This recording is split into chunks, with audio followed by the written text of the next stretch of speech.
and open up this floor to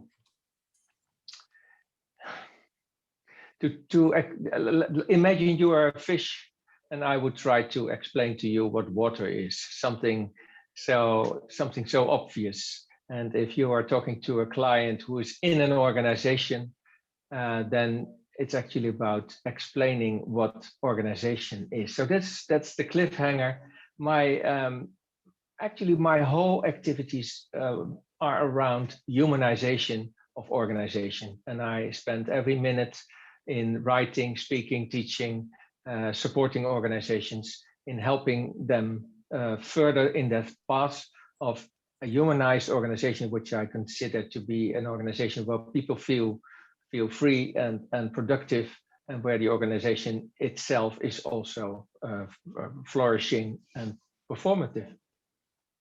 So having said this, I think my objective after the part of Miriam will be to give a slight answer to the question, what does it take to be a thinking partner in the organizational context we are having here tonight? So looking forward to have a conversation with you. Great. Thank you, Cees. So what I'm gonna share now is, well, first I'm recording, but I am recording in the mode of the speaker. So actually only Cees and myself will appear in the video. So that is for data protection, because one of the participants asked if it could be recorded. So that's why I started recording.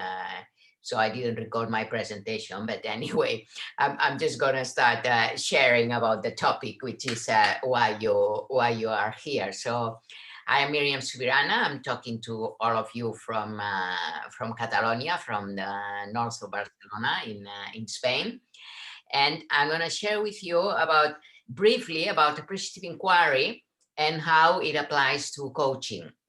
And then from coaching, we will move on into becoming a thinking partner of leaders of organizations. And so appreciative inquiry, it's a methodology, it's a philosophy, it's a way of living, and it's a way of seeing and of handling change and of involving a whole system in a process of development and change. Appreciative Inquiry was born in the 80s, and David Cooper Ryder was the key person to start this movement, we can say, this philosophy, this way of working with organizations, basically with the idea of, can we change based on strengths instead of change based on what's wrong? Can we change using a positive language, a generative language that takes us forward to fulfill our dreams instead of trying to solve what went wrong in the past? Think, what is it that we learned from it, and what can we do now, and what are our dreams, and how to move on? It's a whole system approach, in the sense that it involves listening to the voices of everyone that needs to be considered in the system. So if it's a company that has clients, so it has providers, clients, the company, the neighborhood where the company is, everyone, all the different departments represented in the approach of appreciative inquiry, so that all voices are heard. And so this is one of the main characteristics of appreciative inquiry. It was born to be applied to a whole system, so lots of people participating. And then we do summits in which we involve all the people in conversations to create this aspiration, this collective aspiration, to find out what are our strengths to achieve our aspiration, and to design provocative proposals that help us to move forward with it. And so appreciative inquiry has basically six, I would say, six points. One, I just said, is a whole system approach. Two is based on strengths and not on weaknesses. So not what we don't like, but what do we want to see growing? Instead of what do we want to diminish, what do we want to see growing? And third, it's the power of image. What are the collective images, the compelling images that inspire us to move forward? And what are the collective images that are shared amongst everyone? And so then they feel committed to fulfill and to work for that they aspire for. And normally you have a visionary leader. Well, nowadays some leaders are not so visionary, but you know, ideally the leader has a vision, it's visionary, but how to involve everyone in sharing their vision and make it happen instead of the vision of one person only. And so this is one of the key points of appreciative inquiry, the power of image, how our collective images shape the world we are creating. The other aspect is the power of words, how the way we narrate, the way we share something creates our worlds. So our words create our worlds. And maybe you have heard about the narrative therapy, in which by sharing the narrative, the patient changes the view of their own illness and starts to cure themselves. And this is based on social constructionism, which is very much connected about how our world is socially constructed by the way we speak to each other, by the narrative we create. And in appreciative inquiry, we enhance creating a narrative of positivity, generativity, a narrative that is connecting to what gives life to us. So that's another aspect of appreciative inquiry, which is what gives us life. What is our positive core? So if I ask you, when you are at your best, what gives you life? What moves you? What gives you enthusiasm? And that, what happens inside when you are enthusiastic, comes from your positive core, from your vital core. And so in appreciative inquiry, we look for that positive core so that people are connected to the positive core of the organization and move forward with it. So this is briefly about appreciative inquiry. And one other very important aspect is the power of questions. And I think all of you who are in coaching, you practice and you know about the power of questions. And what is the difference of appreciative inquiry questions and other kinds of questions? These are questions that look for what gives life, questions that look for what moves a system, what moves a person, and questions that look for the best practices and for the strengths. So it's a strength-based approach. And when we apply that to coaching, I have been giving training on appreciative inquiry coaching, and actually I published a book called Flourishing Together, a guide to appreciative inquiry coaching. And this book is still available. And I mean, it's available online. And I think there is also an ebook, and it's also in Spanish.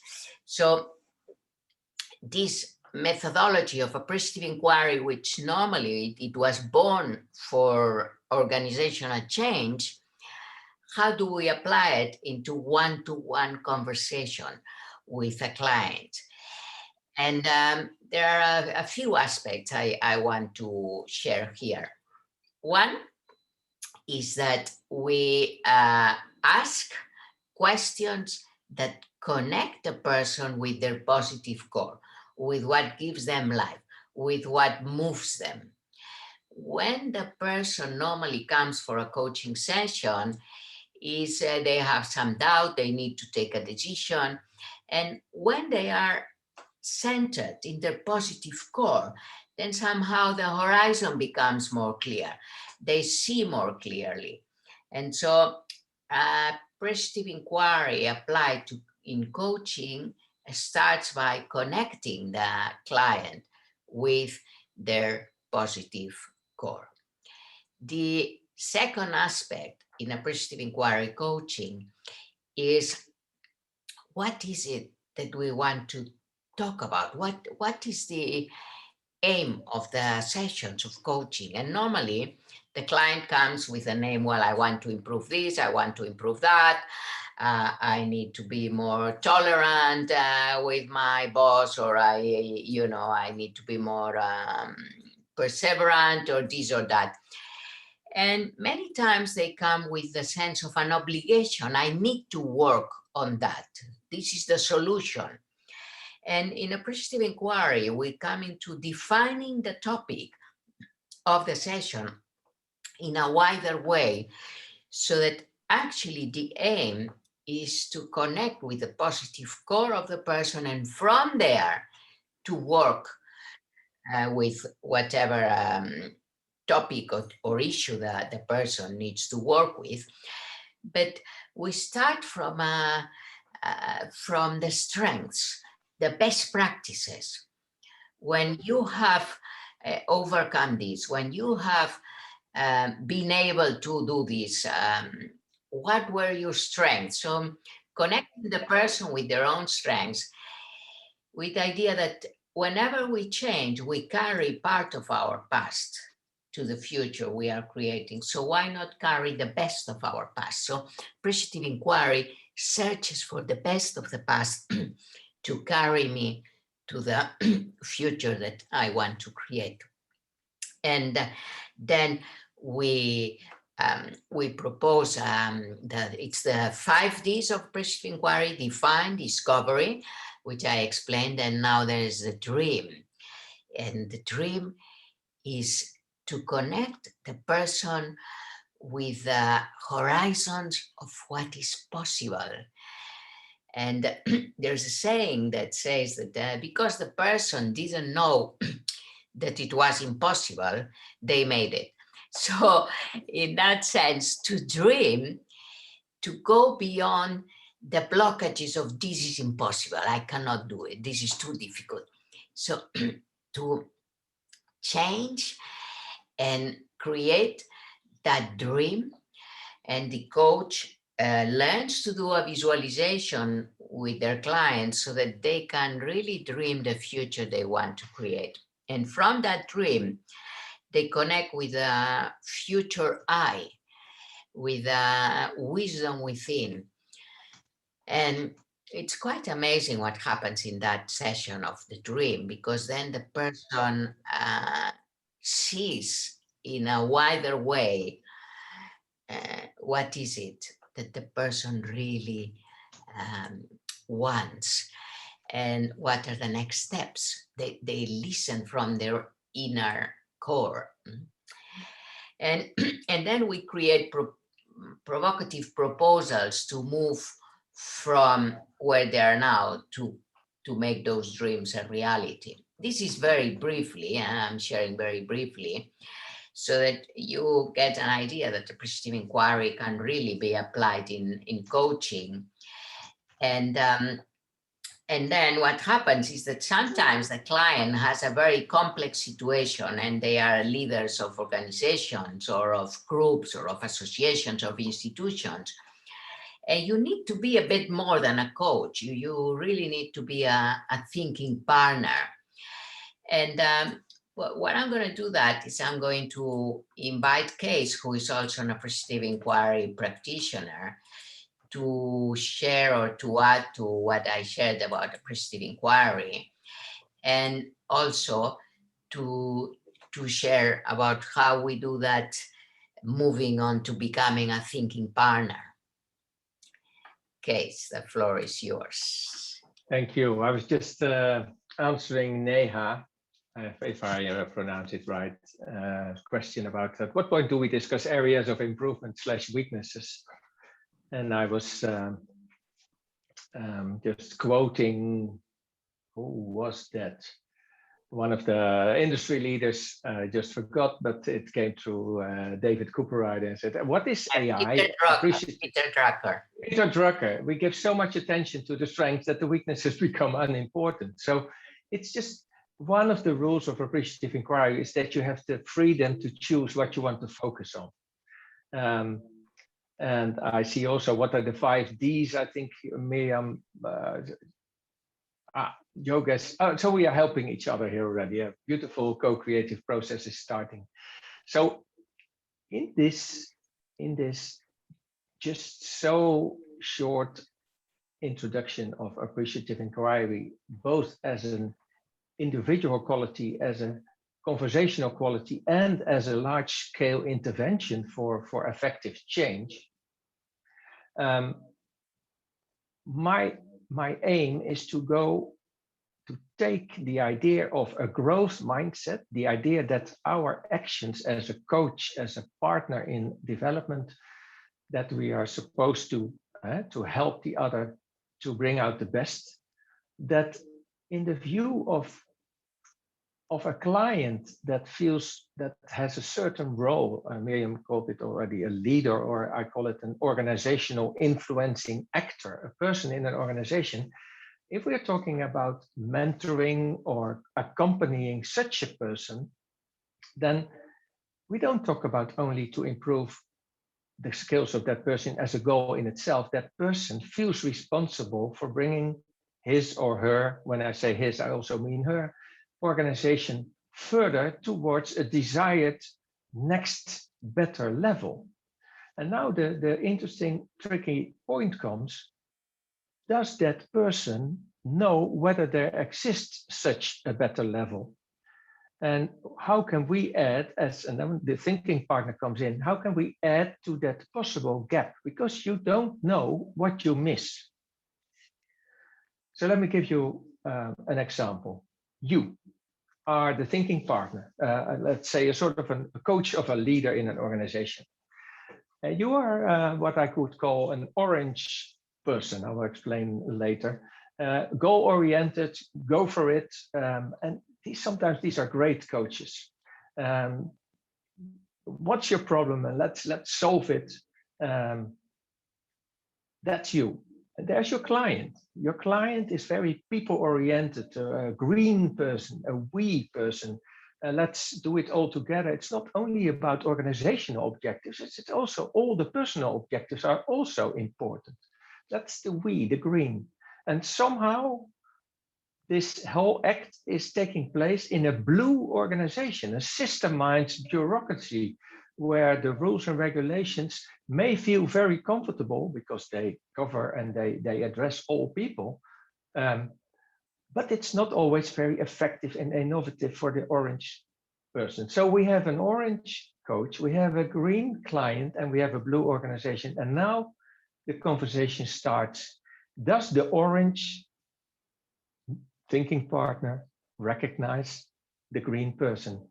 Does the green person recognize that he's in a blue organization? This is just one very simple example of an explosion of thoughts I'm going to drag you in the coming 10 minutes. I will probably try to do and explain the universe in a second, which is impossible. So it is open for questions what will come.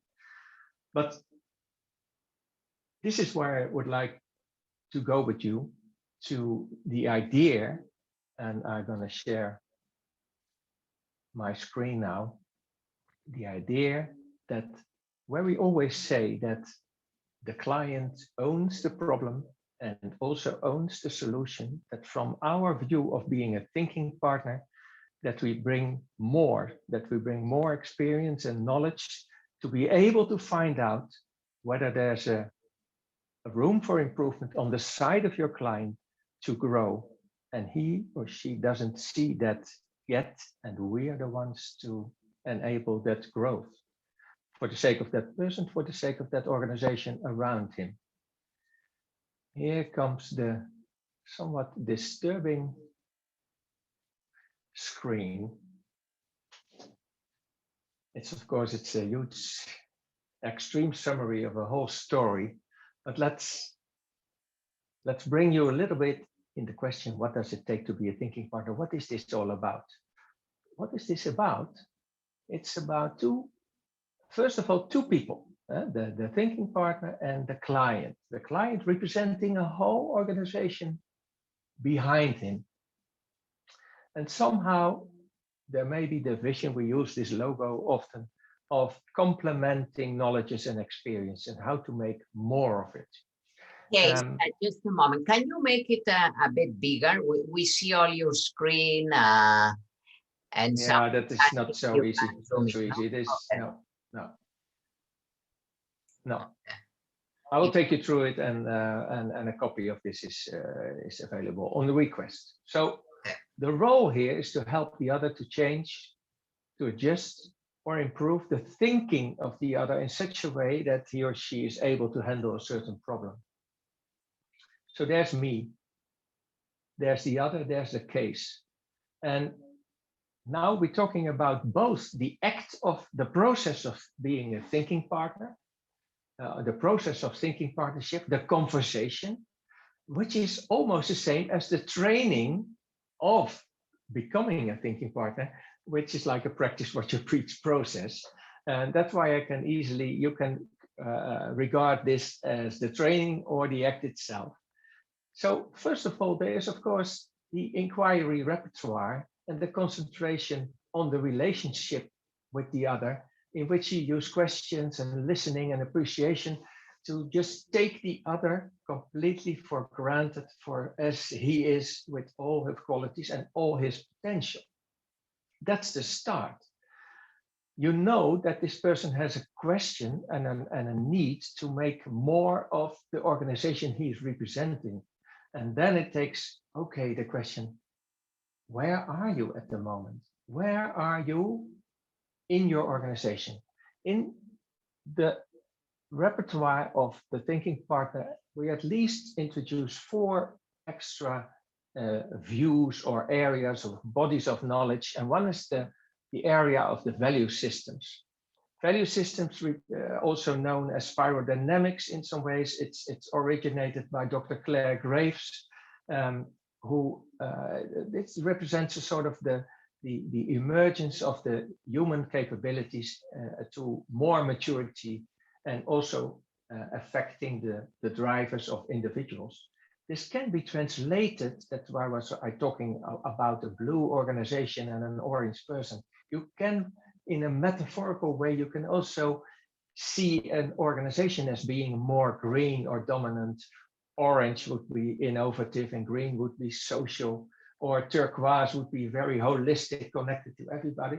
This is knowledge, but it represents levels of thinking and levels of experience. And if you are in a certain level, you might not know or see the next level. And that is where we come in to find out where the other is, our client, and how he relates to looking at his own organization. Did you just came to the idea of when you look at organization, what are you observing actually? We are looking at the slide, and you could say, dear Cees, we're just looking at the slide, the PowerPoint. But when you look at organization, what else do you look at than your own imagination through a conversation in a corridor, a building, an org chart? So in this way, the most of your information you will receive in the conversation with your client, in the thinking partner process. And you have to find out that information that is coming through your clients, on what level is that transferred? And so you both observe the client and try to observe beyond that client what is and could be. This is really quite a story. One of the other bodies of knowledge is about the level of complexity. There's a model called the Connective model by Dave Snowden, becoming more and more popular and making it clear that lots of managers, although they rationally know that they are in organization in a context of complexity, still look for, let's say, a simple solution to sometimes a complicated problem. Simple solutions are only for simple problems, and the most of the problems in organizations are at least complicated and most of the time complex. For complicated problems, you can use an analysis, a diagnosis, and find a tailor-made solution. But in complexity, you have to try and learn in the process. So we need to see the level of complexity to learn our coachee, our thinking partner, client, to find out whether this person, how he looks at the situation that he is facing. A third body of knowledge is really like, how do you picture, how do you envision organization? This little picture is taken from a book by Garrett Morgan. It's called Images of Organization, which makes you aware that everybody of us that are living in organization, that we might have a dominant view of organization, not because of the organization, but because of us. We think like it were a machine, and that people may become the parts and that you can replace the parts. But others think that it's a nice political playing field where right and left can have debates, or some other think, no, it's completely organic, it grows, it flows. Can we just become aware of our dominant view, about the possible views, about the fact that everybody has his own view of what seems to be the same organization? And that not only this, that I didn't write it here, but there are also these beautiful ambitions. You know, we want the organization to be agile or teal or lean, sustainable, all kinds of excellent, a learning organization. I studied them all and the tools that help you further. But do we know what we're talking about when we want to go to excellence? Or what is it to be, my favorite subject, a generative organization, flourishing, thriving?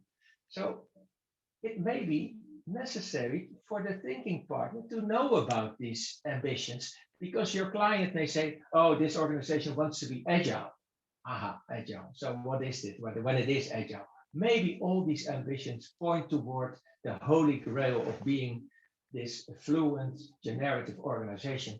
But the thing is, how do we see it if we never saw it before? So this is part of the body of knowledge of what we think a thinking partner should take and should bring, should check whether it's present already in the mind of your client or not, and help as far as possible to bring that person up to speed.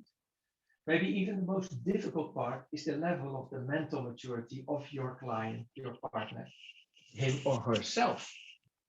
Are we common basic knowledge? Are we reasoning with some sense making, or are we on the level of practical wisdom? Can we philosophize about organization, or should it stay practical?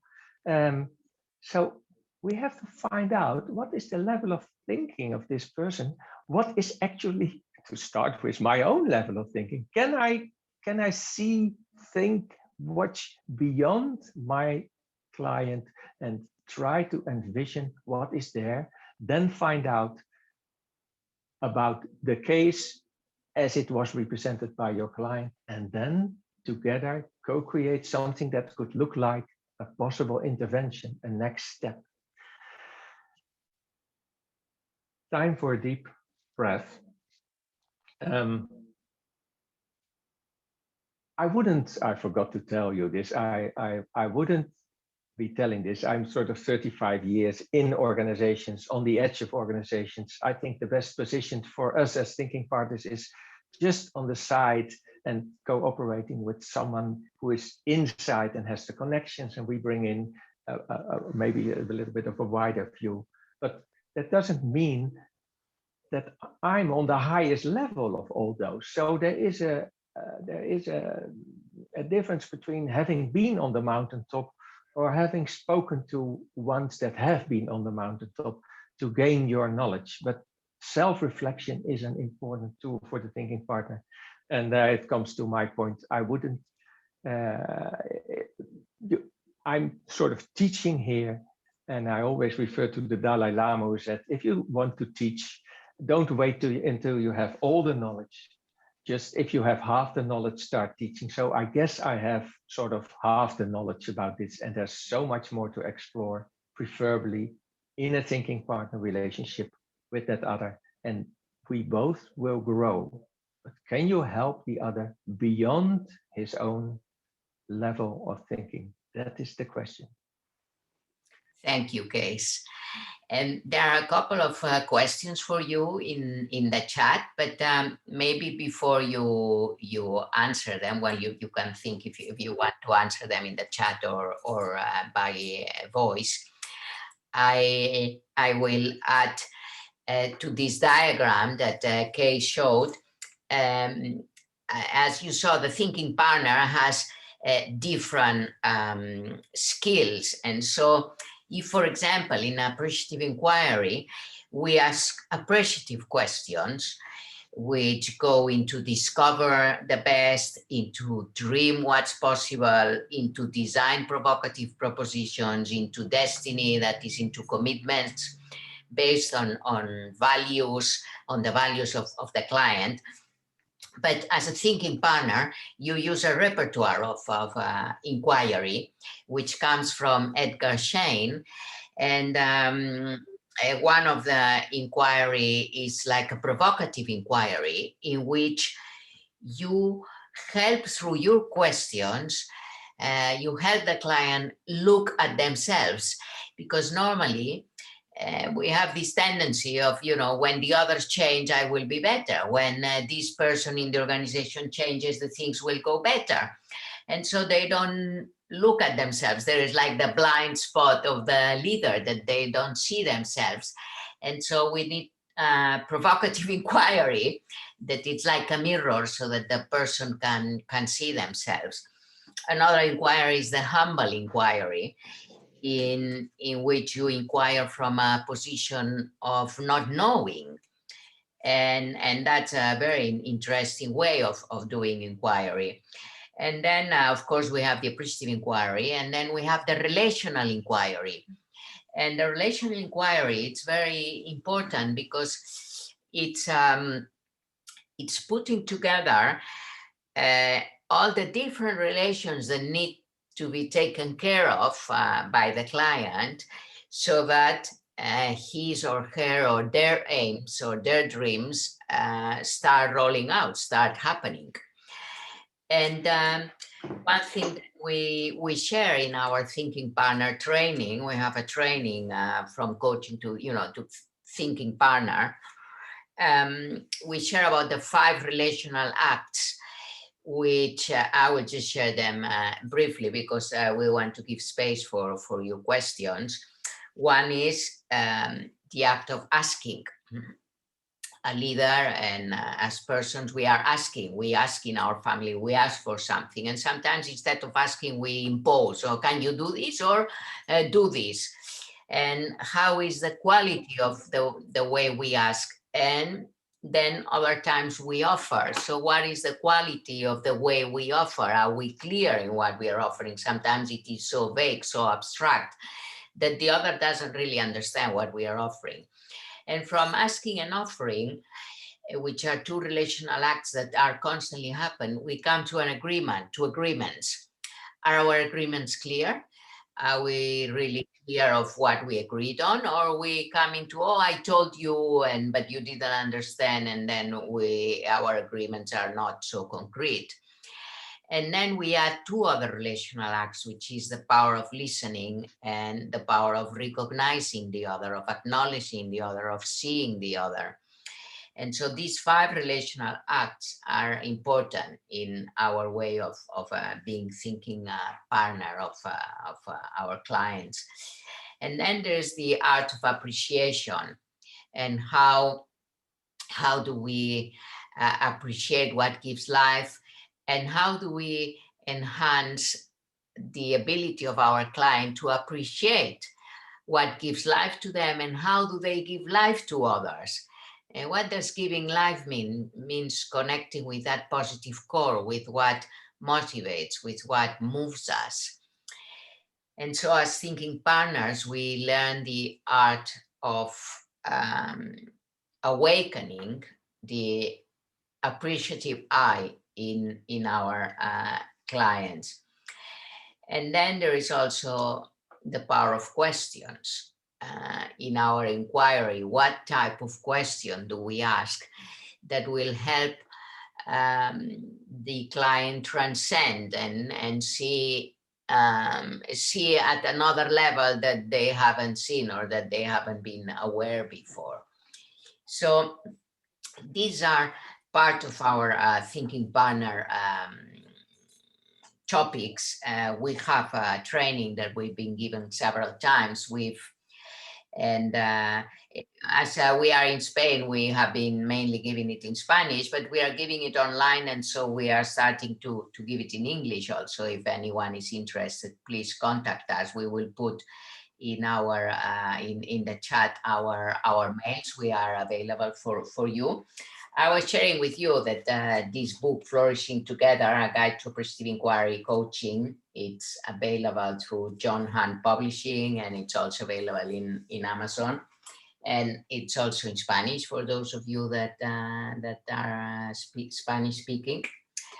And Cees, I don't know if you wanted to answer to the question. I can't wait. I can't wait. Okay. Now let's go from a bottom up, because I see. Can you give some specific examples? And I think that is still about the area of appreciative inquiry, which I see as a very powerful way to be in conversation and to be as in interventions, in large scale interventions. So, but the specific example is just if I say to you, there's profit organizations, and then you think, and there's non-profit organizations, and just the only idea that we divide the world in profit and non-profit. And if I would say to you, what if we think of there are profit organizations and there are social profit organizations that are the one organizations that create not an economic profit, but a social profit, like hospitals, schools, houses for the elderly. And suddenly you completely twisted your mind in, wow, I never thought of this. I'm using the word deadline to reach a line where my article should be ready. Why is it called deadline? Because it dies? No, it's actually getting born at that moment. So why don't we call it birth line? So it starts already in your language. If we just reflect on what we are saying, what a bad idea is that. I fell on my knee, it hurts so much. It's nothing.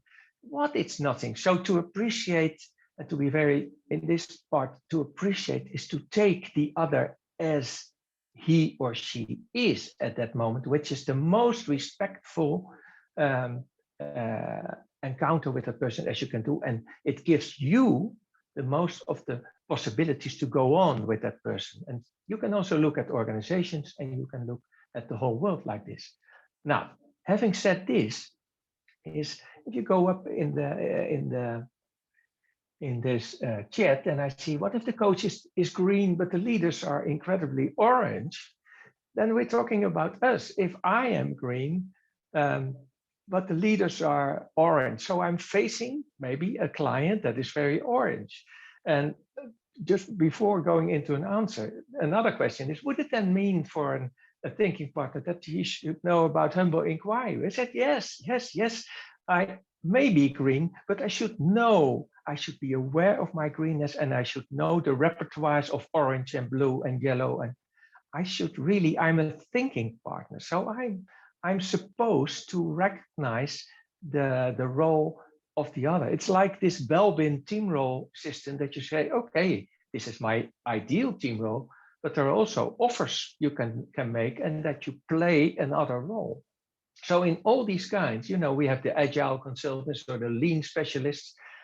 We are not a specialist in lean, but we should be able to distinguish lean and agile and excellent and learning and sustainable. We should know something about it to recognize it, to have a conversation. So yes, of course, we need to know about humble organization, and not only to know, because I'm not about learning to know, but learning to do.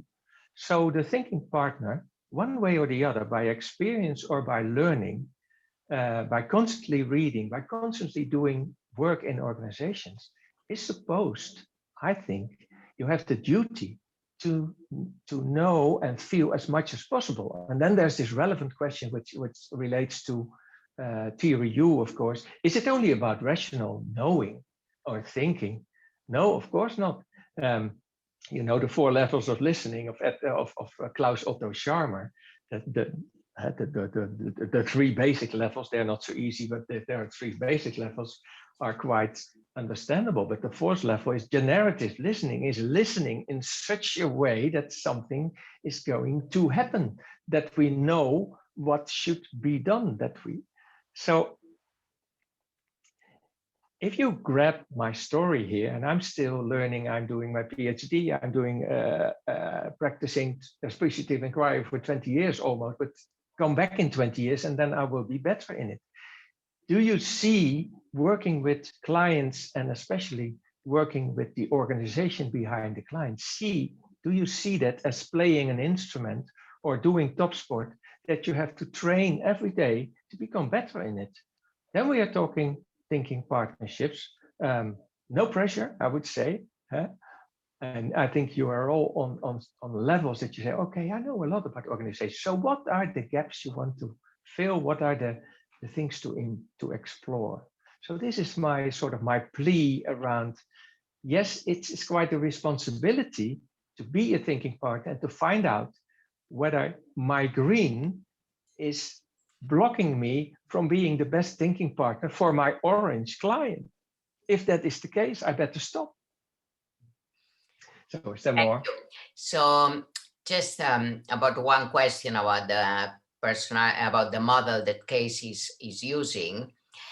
This model that Cees shared about the thinking partner is a model created by him, and it of course includes the appreciative inquiry, but it's a model that includes many other models. So it's so I don't know if he mentioned many authors, so maybe Cees you can answer in the chat about or the person that asked the question, Ashley, if you can maybe be more concrete. What model are you referring to? If you are referring to the model of the becoming a thinking partner, this has been created by us and polished by us.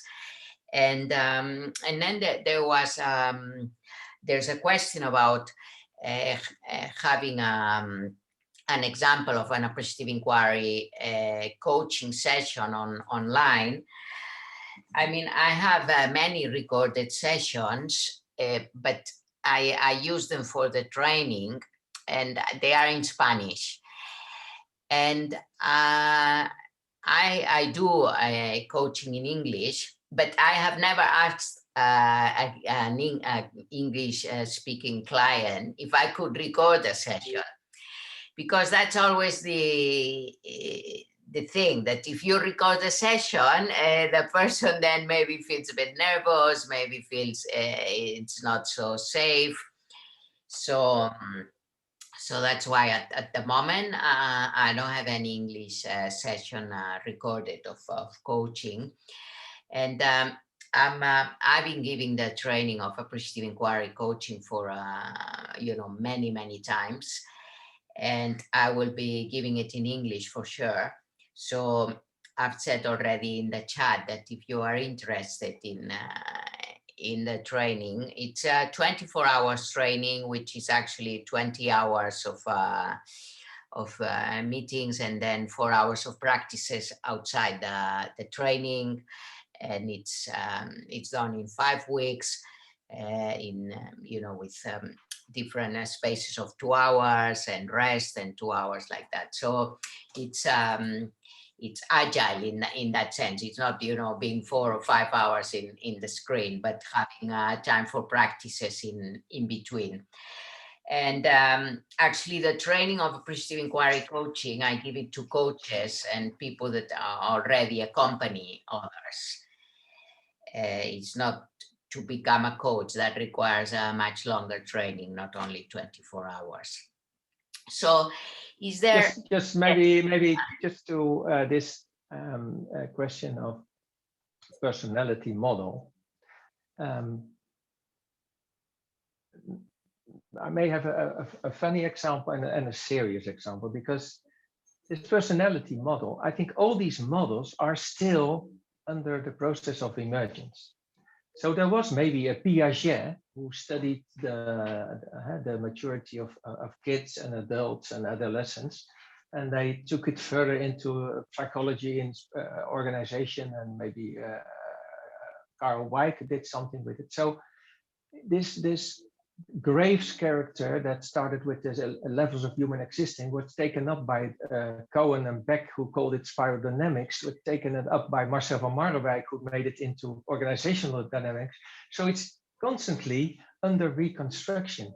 And just to give you one funny example, is like we're talking lean startup at the moment. Lean startup, there's even a methodology in 3 steps of lean startup. It's called build, measure, learn. You know that? Build, measure, learn. That looks very similar to Deming's plan, do, check, act. So it seems like a true development of Deming, but Deming was not the model. The model was Shewhart in the 1937. That was plan, do, see. That was Shewhart before Deming. Deming actually had a circle of 5 steps and brought it back to 4. But if you go back in time, then there was the scientific method of Francis Bacon, 1570. And what did he say about scientific method? Build, measure, learn. So what we call lean startup at the moment was Francis Bacon in 1570. So it's even the history repeats again. What we need to do here is really find out which elements, like individual behavior and organizational behavior, really can help us to bring an organization further, and that it's not just the quality of an individual, but the individual to understand the organization as a whole. So there's more to it. It's never complete. I gave you a few links, and two of those might be interesting. They are first of all free to explore. The one is this Connective Leadership Mirror, a development of spirodynamics specially made for to mirror yourself against sort of an ideal profile of the connective leader. It will give you a mirror. It will explain to you the spirodynamic scholars in a way within the organizational setting. So that might be nice. You get a beautiful diagram and explanation. And so that's one of my missions. And the other is also a link there, the management challenge. It's a management simulation game. You can play a demo already in the website, which brings you into experiencing complexity, organizational complexity. It's not just if you send an email there, then you can get the change there. It's always more complex. So it's all about experiencing and experiencing together. So being a thinking partner is becoming a thinking partner. Training a thinking partner is the same as being a thinking partner.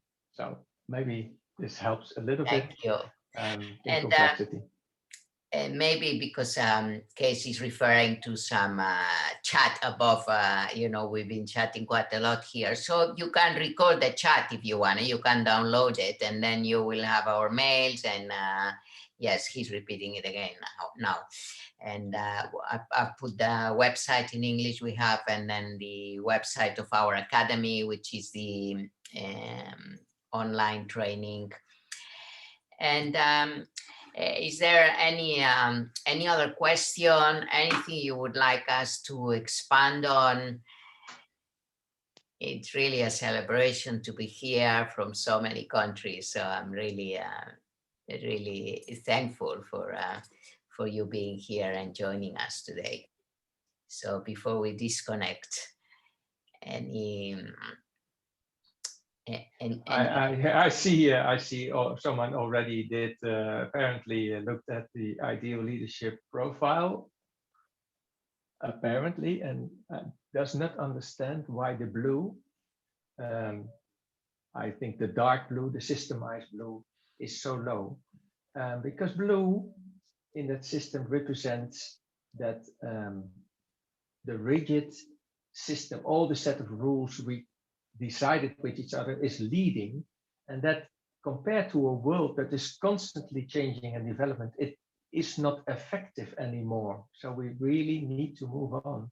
That is what spirodynamics actually is saying, and what we're trying to explore now in organizations, because they somewhere are a little bit behind.